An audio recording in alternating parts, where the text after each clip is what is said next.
페이지에 있습니다. 골로새서 3장 1절로 4절까지 말씀입니다.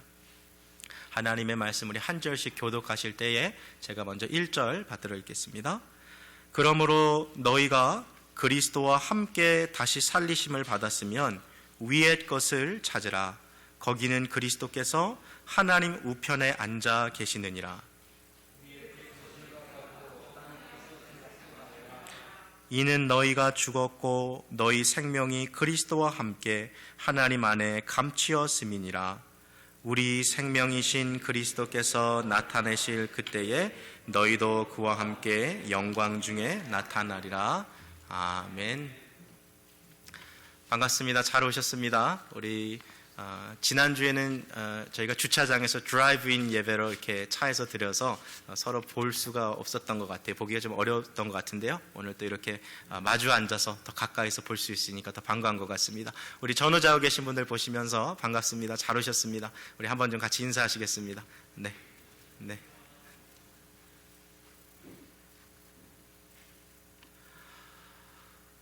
오늘 이 주일은 11월의 첫 주이기도 합니다만 저희 교회가 이제 창립 10주년을 맞이하고 첫 번째 그 걸음을 걷는 이 주일이기도 합니다. 10년이라는 세월을 앞을 내다보면서 목회자로서 제가 우리 성도님들에게 가장 많이 이야기해야 할 주제가 무엇일까, 우리 성도님들과 함께 가장 많이 다루어야 할 주제가 무엇일까라는 것을 이렇게 고민해보고 기도해봐도 결론은 역시 구원인 것 같아요. 과연 구원받았는가 하는 그 질문만큼 더 중요한 것이 없습니다. 이따금씩 제가 이렇게 병원에 신방을 우리 성도님들 이렇게 찾아갔을 때 지금 내가 어쩌면 이 성도님을 보는 마지막 이 신방이 될 수도 있겠구나라는 생각이 들면 제 사무실 이 왼편 이 서랍을 열면 나무로 이렇게 조각되어 있는 십자가가 있거든요. 제가 그거를 가지고 이제 신방을 가요. 그래서 집사님인 경우 집사님 저는 여기 잠깐 이렇게 신방하다 머물러 가지만 하나님은 여기 계속 같이 계시니까 꼭 이거 붙잡고 계세요라고 이렇게 십자가를 이렇게 손에 이렇게 쥐어드리고 이렇게 오는 경우들이 있는데요. 그렇게 돌아오는 발걸음에도 늘 생각나는 게 진짜 가장 중요한 것은 결국 구원받았는가, 그 질문이 참 중요하구나라는 생각들을 제가 많이 해봅니다. 사랑하는 코너스터인교 성도 여러분, 제가 똑같은 질문을 한번 드려보고 싶어요. 여러분은 정말 구원 받으셨습니까? 네. 거기에 대해서 많은 분들이 네라고 담대하게 이야기할 수 있는 것도 큰 축복이에요. 그러나 오늘 좀 더 깊게 이야기하고 싶은 것은 그렇게 네라고 나는 지금 죽어도 천국에 갈 수 있다라는 그 확신의 근거가 어디 있는지를 좀 다시 한번 좀 점검해 보았으면 좋겠어요. 왜냐하면 확신은 있지만 그 확신이 잘못된 근거에서 비롯된 확신이라면 마치 모래성을 쌓아놓는 것처럼 그것은 무너져 내릴 수밖에 없는 구원이기 때문이거든요. 그래서 우리가 올바른 반석 위에 이 구원의 근거를 지금 잘 세워놓고 있는지 그걸 좀 한번 정리를 해봤으면 좋겠어요. 제가 이렇게 신앙을 상담하다 보면 어떤 분들은 그럼요 목사님 저 구원 받았어요 라고 이야기하는데 그 근거가 어디 있나 조금 들어가 보면 특별히 우리 이 주일학교 혹은 우리 유스 이 학생들에게도 이런 게 좀 많이 나타나는데 우리 아버지가 교회 장로님이고 우리 아버지가 교회 안수 집사님입니다. 우리 어머니는 독실한 권사님이고 신앙생활 열심히 하는 집사님입니다.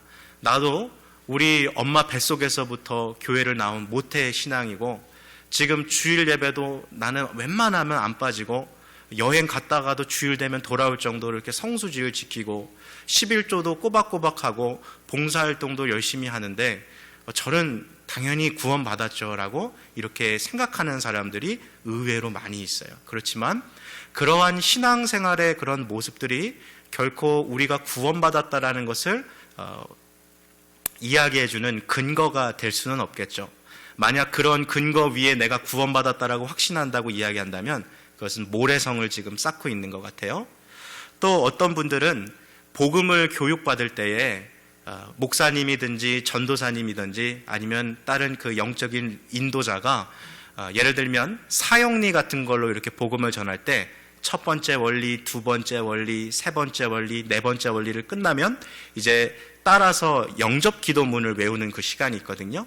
하나님 아버지, 나는 죄인입니다. 이러면서 시작하는 것이 있고, 이제부터 예수님께서 내 안에 들어와 주시옵소서, 기도하는 게 있는데, 이거를 기도했기 때문에 그 사람은 구원받았다라고 생각하는 사람들도 있고, 또 그 기도를 내가 따라했기 때문에 나는 구원받은 사람이라고 생각하는 사람들도 덜어 있어요. 그러나 구원이라는 것은 어떠한 기도문을 주문을 외우듯이 그렇게 따라했다고 해서 그 사람이 구원받은 것은 아니에요. 특별히 사형리를 가지고 전도하는 분들이 제일 주의해야 할 부분이 바로 그거예요.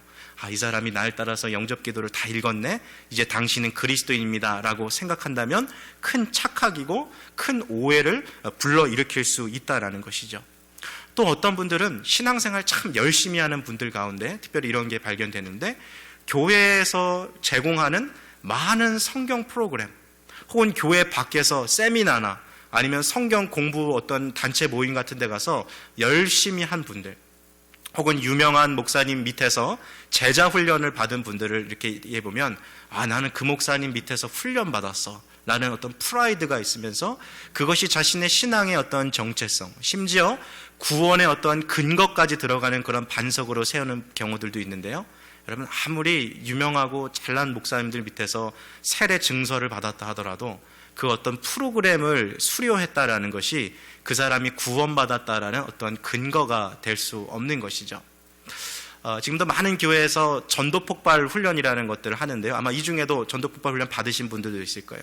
그 전도폭발 훈련 할 때 제일 먼저 우리가 암기해야 되는 그 질문이 무엇입니까? 선생님, 오늘 이 밤 불의의 사고로 선생님께서 목숨을 잃어버린다고 할 때 선생님은 천국에 가실 확신이 있으십니까? 이게 전도폭발의 제일 첫 번째 질문이거든요.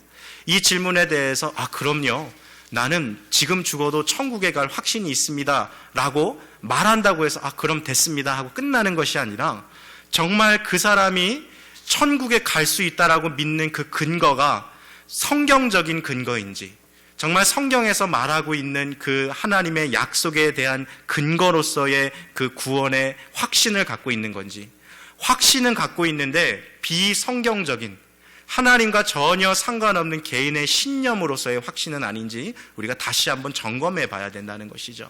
그래서 오늘 한번 우리가 그러면 어떠한 반석 위에 이 믿음을 세워야 되는가, 나는 도대체 구원받았다라는 그 근거를 어디서 찾고 있는가를 4가지 복음의 요소를 우리가 받아들이고 있는지를 봐야 된다는 것이죠. 첫 번째는 무엇입니까? 하나님께서 온 세상과 그리고 온 인간과 그리고 나를 창조하신 창조주 하나님이시며, 하나님이 이 모든 것을 지으셨기에 그분이 나의 그리고 온 인류와 역사의 주인 되심을 고백하는 것. 설교 노트에 안 나와 있어요. 이거 아직 서론하고 있는 거예요. 저 편하게 보세요. 이걸 믿는 거예요. 하나님의 창조주 되심과 하나님이 나의 주인 되심. 두 번째는 하나님이 이렇게 온 세상의 주인 되심이 맞지만 이것을 거부하고 거절하고 또 이것을 저항하여 살아가는 것을 우리가 죄라고 하고, 그렇게 살아가는 사람들을 죄인이라고 하는데, 나 역시 하나님의 주인 되심을 대항해 살아갔던 죄를 지은 죄인이라는 것을 인정하고 고백하는 것. 이 두 번째 이야기예요. 세 번째는 이렇게 하나님의 주인 되심을 거절하고 대항한 살아가는 사람들이 지은 죄의 결과는 죽음인데, 하나님께서 우리를 너무나도 사랑하셔서 우리를 대신해서 이 십자가에서 예수 그리스도께서 우리의 죄를 대신 짊어지게 해주셨다라는 것, 이것을 인정하는 것이고요. 마지막 4번째는 바로 그 십자가에서 예수 그리스도를 통해 나타난 하나님의 사랑, 그 사랑을 내가 믿음으로 고백하며 그 예수가 바로 나를 위해서 죽었다라는 것을 고백하며, 이제 저 나사렛 예수가 내 영혼의 구원자요 내 삶의 모든 것의 주인 되심을 고백하면 이제 내 안에 영원한 생명이 주어지고 내가 하나님의 자녀가 된다라는 것을 믿음으로 고백하는 것. 바로 이 4가지 복음의 원리에 대해서 내가 아멘, 진심으로 그렇다라고 믿음으로 고백할 수 있다면 그 사람은 구원받은 것입니다. 그래서 우리는 나는 구원받았습니다 라고 말할 때 그것의 근거를 다른 어떠한 나의 선행이나 나의 어떠한 노력이나 나의 어떤 봉사에 둘 것이 아니라 바로 하나님께서 말씀하신 이 복음의 약속을 근거 삼아서 예수 그리스도를 믿는 그 믿음으로 구원받았다라는 것을 확신할 수 있어야 하는 것이죠. 다시 한번 그런 믿음을 가지고 질문을 해보겠습니다. 사랑하는 성도 여러분, 정말 여러분들은 예수 그리스도를 믿는 그 믿음, 이 복음의 4가지의 원리에 근거한 믿음에 확신하여 구원받으셨음을 고백하실 수 있습니까? 저는 지난 시간에 이 영국에 있는 그 마틴 로이드 존스 목사님이 자기 교회 성도님들에게 자주 물어봤던 그 질문을 한번 소개해 드린 적이 있어요. 한 번 더 물어볼게요.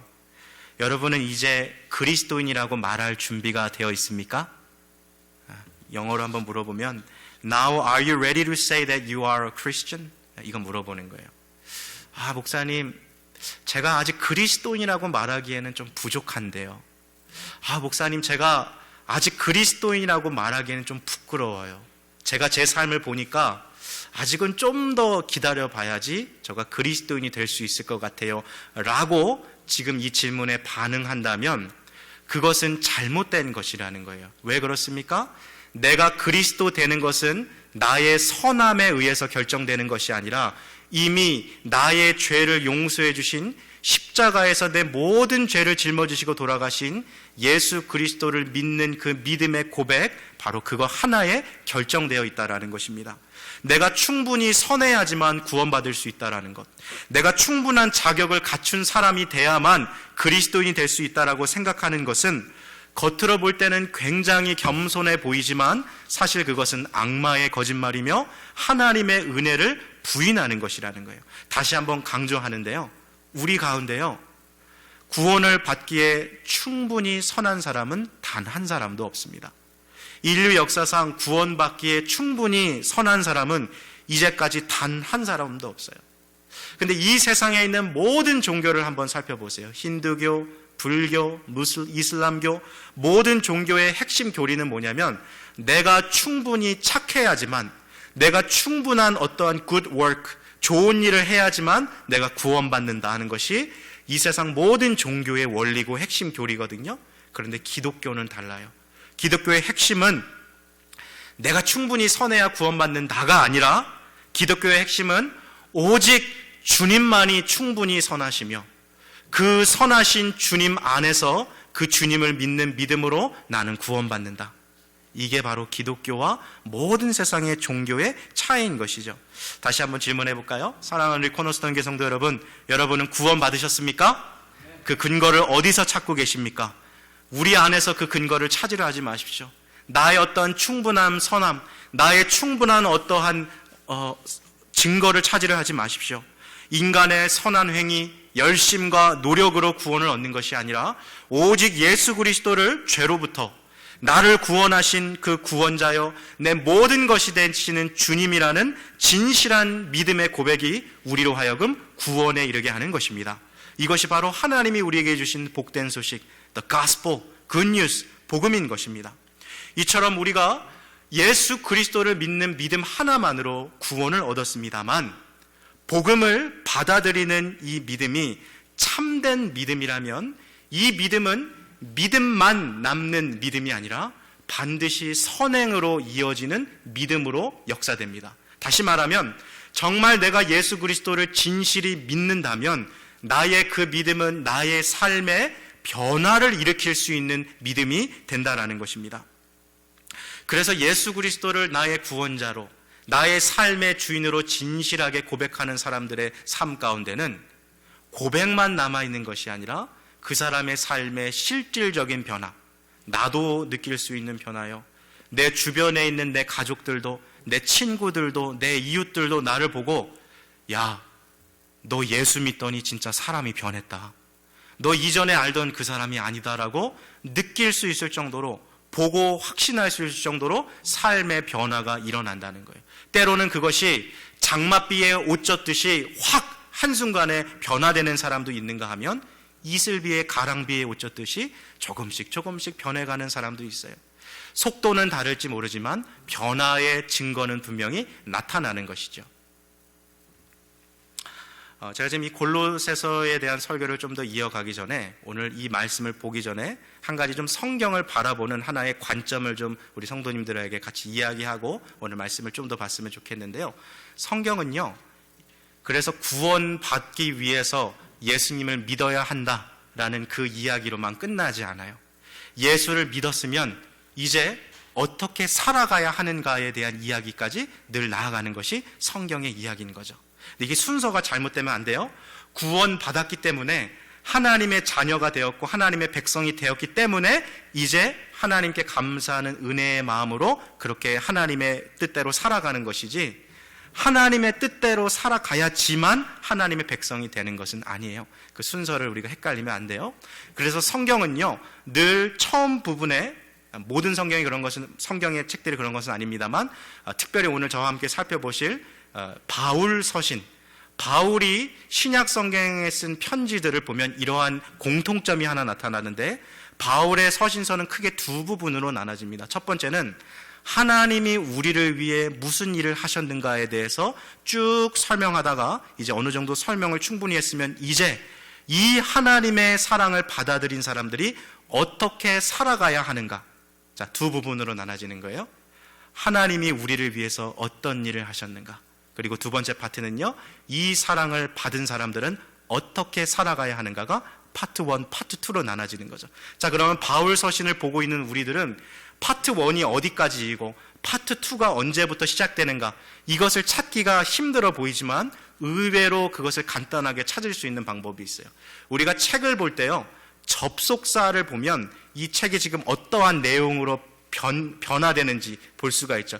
예를 들어서 책을 쭉 읽다가 but 뭐 이런 단어 나오면 이제 내용이 확 변하는 거죠. 그런데 결론은 therefore, 그러므로, 이런 거 나오면 이제 딱 결론 얘기하는 거잖아요. 그래서 우리가 성경을 볼 때 그러므로, 특별히 바울 서신을 볼 때 그러므로라는 이 접속사가 나오면 아, 이제 파트 2로 넘어가는구나 하는 것을 볼 수가 있는 거죠. 자, 이렇게 설명하는 것보다 백문이 불여일견이라고 한번 예를 보여드렸으면 좋겠어요. 화면에 로마서 12장 1절을 한번 보여주시고요, 우리 한번 같이 읽겠습니다. 시작. 그러므로 형제들아, 내가 하나님의 모든 자비하심으로 너희를 권하노니 너희 몸을 하나님이 기뻐하시는 거룩한 산 제사로 드리라. 이는 너희의 드릴 영적 예배니라. 아멘. 이 말씀 들어보신 적 있으시죠? 여러분, 로마서가 구절이 몇 구절 정도 될 것 같으세요? 총 433구절이 있어요. 그러니까 우리가 로마서를 딱 보면 처음 보는 말씀인데 이렇게 생각될 구절도 있는데 왜 로마서 12장 1절은 그렇게 유명한 구절이 되었을까요? 왜냐하면 파트 2의 제일 첫 번째 나오는 구절이거든요. 로마서가 총 16장까지 되어 있는데 1장부터 11장까지는 파트 1이었어요. 하나님이 우리를 어떻게 사랑하시는가를 보여주었고, 이제 12장부터 16장까지는 이 하나님의 사랑을 받은 사람들이 앞으로 어떻게 살아갈 것인가를 보여주는 내용이에요. 그것의 첫 번째 구절이기 때문에 유명한 구절이에요. 뭘로 시작합니까? 그러므로라고 시작해요. 이렇게 바울의 서신은 두 파트로 나눠 있거든요. 한 가지 예만 더 들어봅시다. 에베소서는 총 6장으로 되어 있는데요, 에베소서의 1장부터 3장까지도 하나님이 우리를 어떻게 사랑하셨는가에 대해서 이야기하고, 4장부터 6장까지는 이 사랑을 받은 사람들이 어떻게 살아가야 되는가를 이야기하겠죠. 자, 그러면 에베소서 파트 2가 시작되는 4장 1절이 시작하는 접속사가 뭘로 시작할까요? 그래요, 그러므로 시작하는. 한번 보여주시겠어요? 같이 읽겠습니다. 시작. 그러므로 주 안에서 갇힌 내가 너희를 권하노니 너희가 부르심을 입은 부름에 합당하게 행하며. 성경이 좀 보이십니까? 성경은 파트가 두 개로 나눠지는 거예요. 하나님의 사랑에 대해서만 이야기하고 있는 것이 아니라 이 사랑을 받은 사람들이 이제 어떻게 살아가야 되는가에 대해서 이야기하고 있습니다. 자, 이제 골로새서로 돌아옵시다. 골로새서도 바울이 쓴 서신이기 때문에 이 특징이 나타나는 거예요. 골로새서는 총 4장으로 구분되어 있는데 파트 1은 1, 2장. 하나님이 우리를 위해 어떤 일을 하셨는지, 특별히 하나님이 보내신 예수 그리스도가 우리를 위해 어떠한 일을 하셨는지에 대해서 쭉 이야기해주고 있고, 이제 파트 2, 3장 1절부터 이 사랑을 받은 사람이 어떻게 살아가야 하는가에 대해서 이야기해주고 있는 거죠. 자, 그러면 똑같은 질문입니다. 3장 1절이 접속사가 뭘로 시작하겠어요? 바로 그거예요. 한번 보여주시고요, 같이 읽겠습니다. 시작. 그러므로 너희가 그리스도와 함께 다시 살리심을 받았으면 위의 것을 찾으라. 거기서 그리스도께서 하나님 우편에 앉아 계시니라. 이 접속사 하나가 탁 보이니까 성경이 더 쉽게 보이는 거예요. 1장 2절은 하나님에 대한 사랑, 우리를 위해서 무엇을 하셨는지에 기록했다면, 이제 이 사랑을 받은 우리가 어떻게 살아가야 하는지를 3장부터 보여주고 계시구나 하는데, 여기 보니까 너희가 그리스도와 함께 다시 살리심을 받았으면 이라 그랬어요. 이게 뭐예요? 우리가 여태까지 설교 앞부분에서 얘기했던 거, 너희가 정말로 예수 그리스도를 믿는 그 믿음으로 구원을 받은 거듭난 하나님의 백성이 되었다면 이제 이렇게 살아가라, 지금 그 얘기하는 거죠. 첫 번째 사도 바울이 권면하고 있는 게 뭐예요? 너희가 그리스도와 함께 다시 살리심을 받았으면 뭐 하래요? 위의 것을 찾으라. 골로새서는 이게 핵심인 거예요. 제일 첫 번째, 구원받은 백성이 되었으면 위의 것을 찾으라라고 이야기하고 있는 것이죠. 여기서 찾으라는 말은요, 부지런히 찾으라는 거예요. 마치 내 삶의 모든 것이 여기 달려있는 것처럼 열정적으로, 집요할 정도로 그것을 찾으라 그러는데, 무엇을 찾으라고요? 위의 것. 그럼 여기서 말하고 있는 이 위의 것이 무엇일까요? 이 위의 것, 1절 보여주세요. 이 위의 것은 하늘에 있는 것이라고도 표현이 되는데, 1절 보시면 거기는 그리스도께서 하나님 우편에 앉아 계시니라. 하나님 우편에 앉아 계신 그리스도를 찾는 거예요. 내가 정말 구원받았다면 예수 그리스도를 나의 구원자요 나의 주님으로 모시고 고백하고 살아가는 사람이라면 예수 그리스도를 생각하고 주님을 찾으며 날마다 살아가라는 권면이 오늘 이 말씀인 것이죠. 만일 우리가 지금 미국에서 우리가 살고 있습니다만, 만일 우리가 어떠한 사정이나 상황 때문에 한국으로 다시 역이민을 가야 된다면 우리의 삶에 어떠한 변화가 생길까요? 제가 미국에서 유학생 신분으로 있을 때랑 지금 제가 이제 미국에서 거주자 신분으로 있을 때 한 가지 달라진 것이 있었는데, 최근에 제가 이제 깨닫게 된 게 무엇이냐면, 제가 어느 순간부터 환율을 안 보더라고요. 한국 환율을. 왜냐면 유학생이 있을 때는 환율이 저랑 되게 밀접하게 있었거든요. 근데 여기서 생활하기 시작할 때부터 한국 환율이 별로 눈에 안 들어와요. 왜냐하면 저랑 그렇게 상관이 크지 않거든요. 근데 우리가 만일 한국으로 역이민을 가게 된다면 그때부터는 한국에 있는 뉴스들이 더 귀에 들어올 거예요. 왜요? 이제 이게 내가 피부로 감당해야 되는 거거든요. 한국의 정치 상황, 한국의 경제 상황, 한국의 물가, 한국의 아파트 정책, 이런 부분들이 다 우리에게 피부로 와닿는 거예요. 왜 그렇습니까? 내가 살아가야 할 곳이기 때문이죠. 오늘 사도 바울이 3장 1절에서 말하고 있는 게 바로 그런 거예요. 너희가 정말 그리스도 안에서 거듭난 사람이 되었다면 이제 너희는 하나님의 백성, 즉 천국 시민권자가 되었다. 이 세상에서는 나그네로 살아가는 사람들이요, 이제 우리는 저 천국으로 이민 가서 살 사람들이니까 이제는 이곳에 있는 삶에 관심 두지 말고 우리가 들어가서 살게 될 저 천국에 관심을 가지고 살아가라는 거죠. 여러분, 우리가 신도시에 새롭게 지어있는 어떤 아파트 단지에 이사 간다고 한번 생각해 보세요. 그러면 제일 처음에 뭐부터 찾으시겠어요? 어디에 가서 장 봐야 되나? 주변에 좋은 마트는 어디 있는가? 우리 아이들 다닐 학교, 학구는 좋은가? 내가 여기에 이사 가면 새로 다닐 수 있는 좋은 교회는 어디 있는가? 그 주변에 있는 지역들에 대한 정보들을 막 찾지 않겠습니까? 여러분, 내가 하나님 나라에 들어가서 저 천국으로 들어가서 살게 될 시민이라면 그런 생각이 우리 안에 박히지 않겠습니까? 저 천국은 과연 어떤 곳일까? 저곳에 들어가서 산다라는 것은 무엇이며 이곳에서 지금부터 내가 천국 시민으로서 어떻게 살아갈 것을 준비해야 할 것인가라는 생각들이 있는 거죠. 그게 바로 위의 것을 찾으라는 것이죠. 최근에 이렇게 뉴스를 보시는 분들은 잘 아시겠지만 홍콩에서 민주화 시위가 벌어졌잖아요. 우산혁명도 있고 그 연령을 다 초월해서 사람들이 거리로 뛰어나와서 그 중국 그 정부와 이렇게 막 시위하는 장면들, 데모하는 장면들 우리가 봤는데요.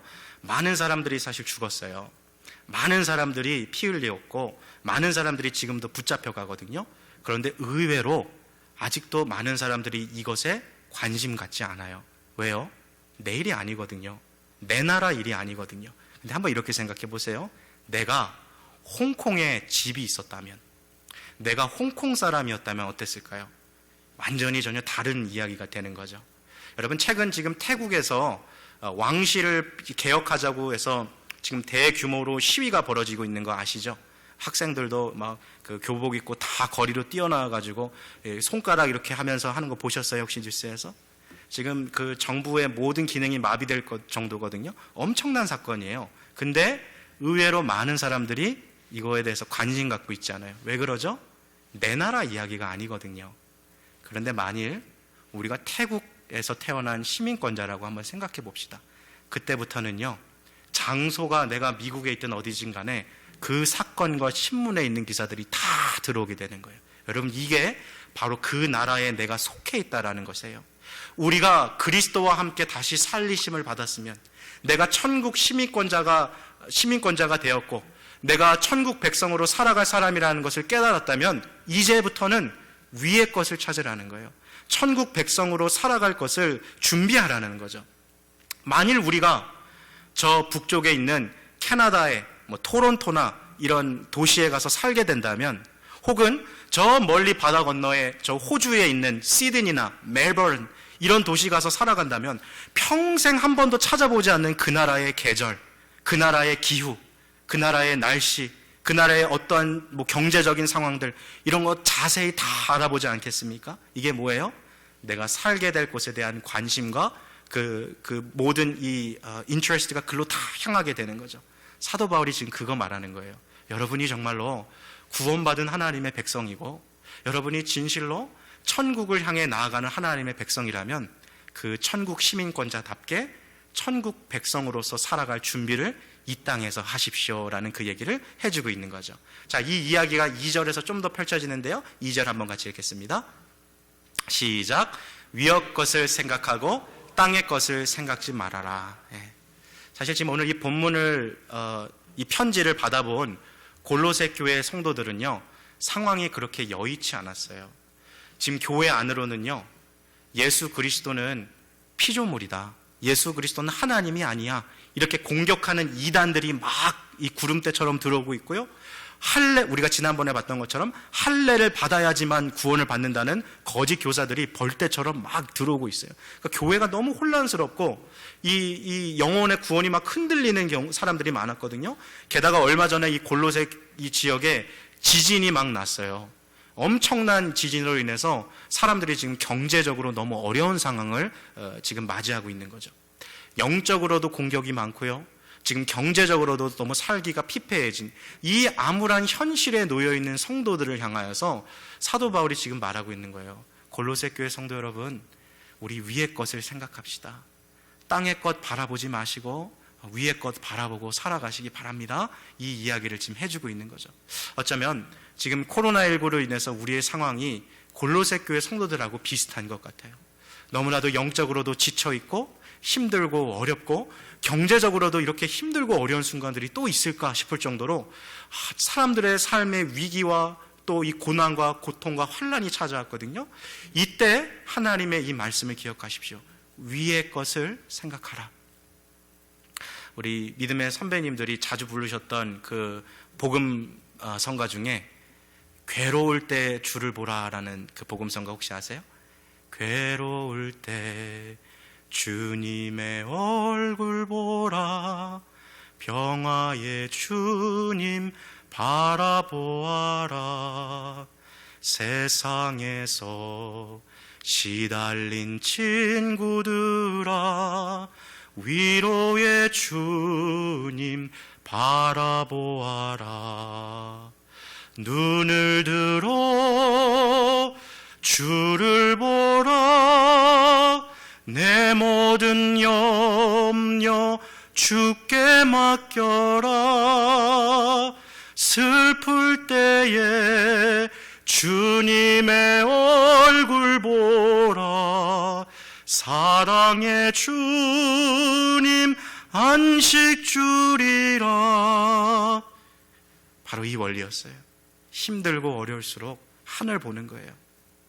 동서남북 사방이 다 막혀 있는 것 같고, 내가 이거 어디서 해결해야 되나, 이 문제를 해결할 방법과 도리가 없고 그 누구도 나를 도와줄 수 없는 것 같은 그 문제 앞에 사방은 막혀 있어도 어디는 열려 있어요?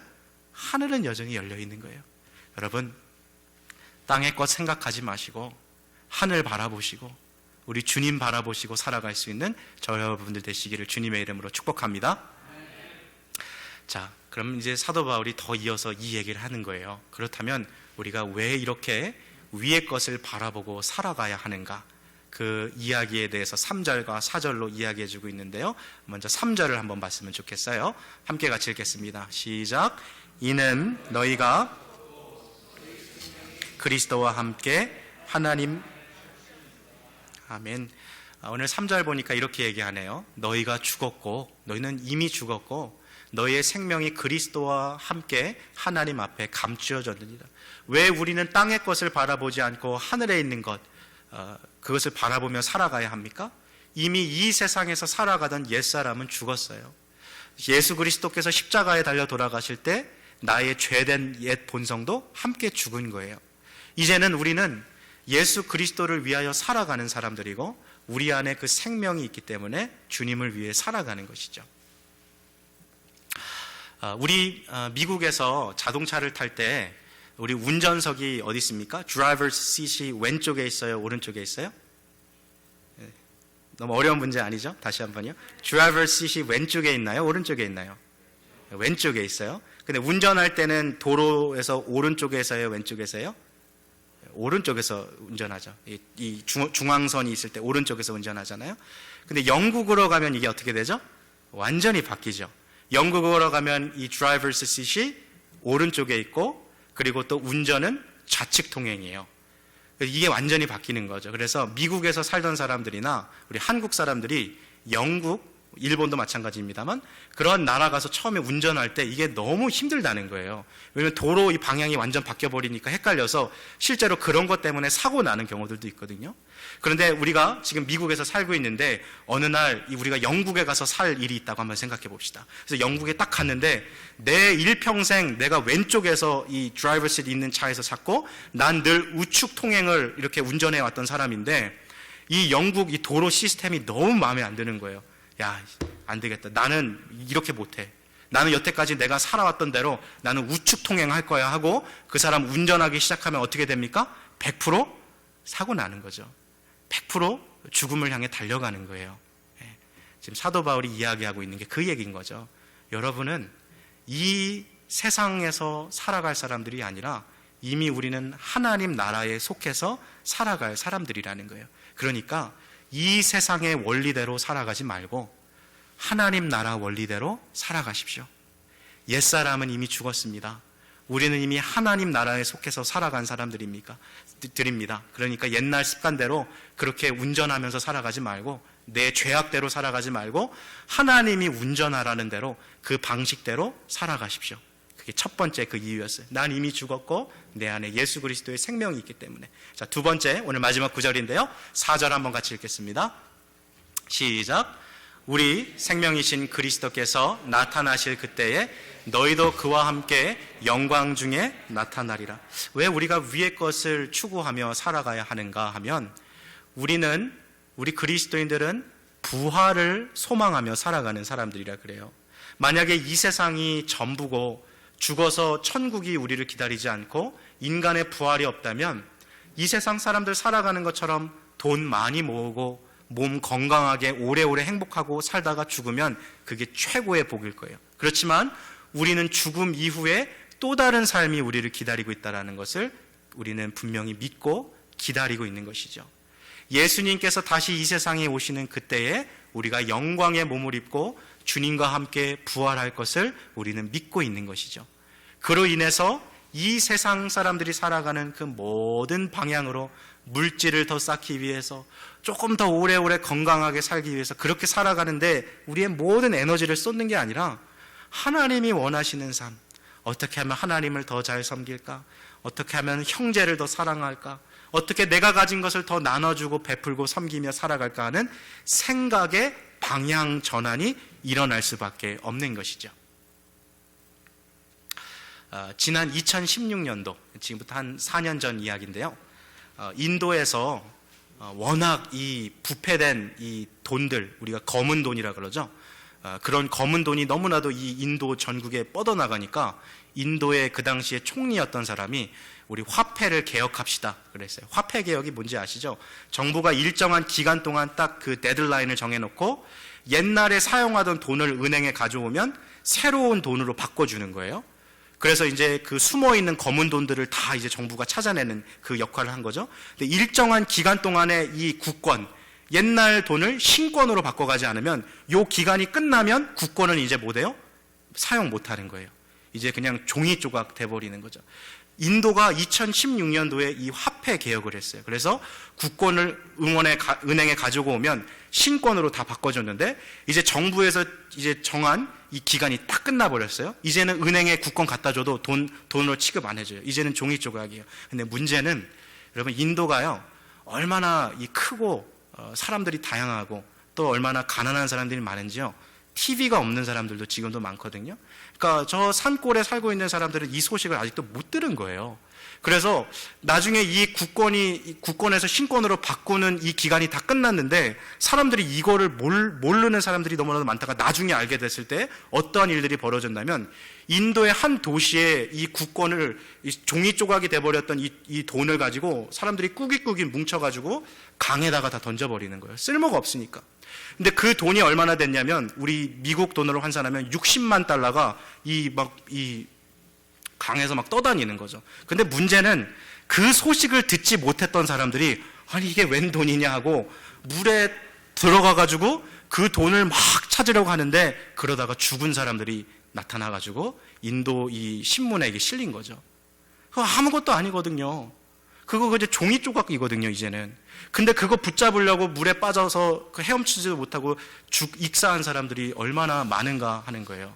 근데 오늘 그 뉴스가요, 우리들 이야기일 수도 있더라고요.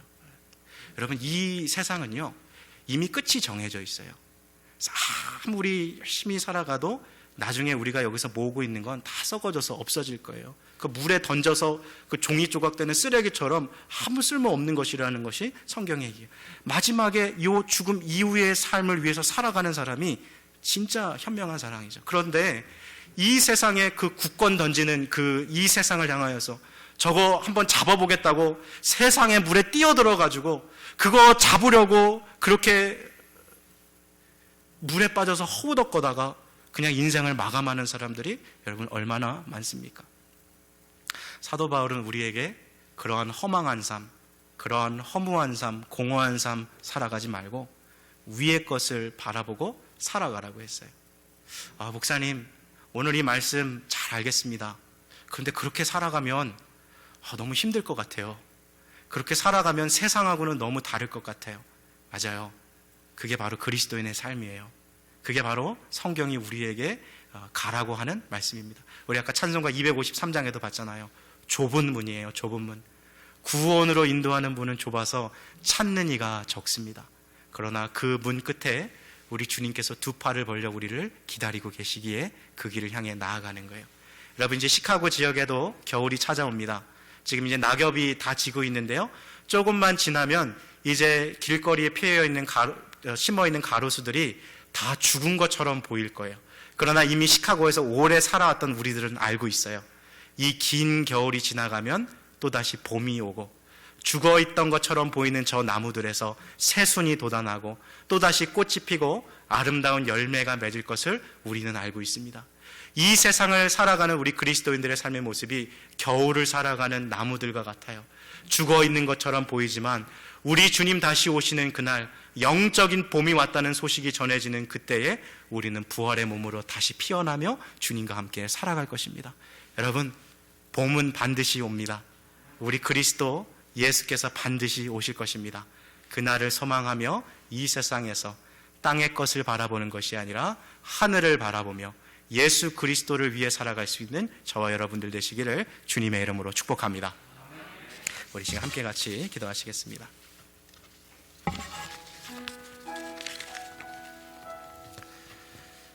오늘 이 메시지 가운데 하나님께서 주신 마음으로 같이 기도했으면 좋겠는데요. 하나님, 생각의 방향 전환을 이루게 해주십시오. 세상의 헛된 것, 그렇게 정말 쓸모없는 그 종이 조각을 위해서 물에 자기의 목숨을 빠뜨렸던 그 어리석은 사람들처럼 세상에서 허우적거리다 살다가 가는 인생 되지 않게 하시고 정말 주님을 위해 살아갈 수 있는 우리의 삶 되게 하여 주십시오. 땅의 것이 아니라 하늘의 것을 추구하며 하늘 것을 찾으며 살아가게 하여 주시옵소서. 우리 그 마음 가지고 한번 같이 기도하시겠습니다. 사랑의 주 여호와 하나님 아버지, 오늘 이 말씀을 통하여서 우리의 삶